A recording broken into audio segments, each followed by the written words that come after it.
The church today, just like it was in Eden, at the east of the gate, there was Cain. He made an altar. He built it there and erected in memorial of Jehovah. He wasn't an infidel.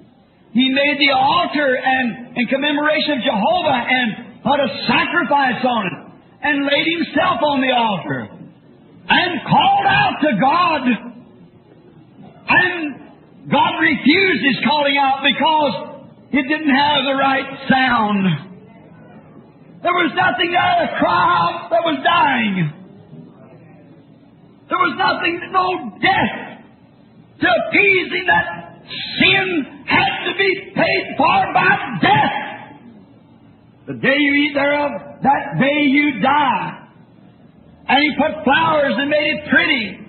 But there was nothing there to say that there was death.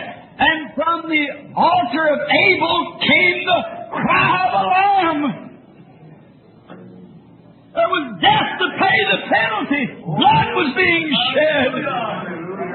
And today, when God, just like it was in that day when He told Cain, Cain was discouraged. He said, here's the best I can do. You can take it or leave it. Do anything you want to about it. But that's all I can do about it. That's the way the modern Christian worships today. I go to church. I help the preachers. I pay my tithing. If they got in a social party, I put my part on it. And if they need a missionary offering, I help in it. That's good. But that's not what God requires. He's got to hear the sound of death. That's God.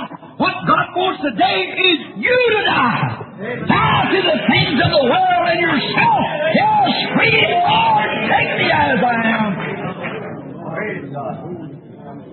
But in the days of the voice of the seventh angel, when he shall begin to sound, the mystery of God should be finished, as he hath declared to his servants the prophets.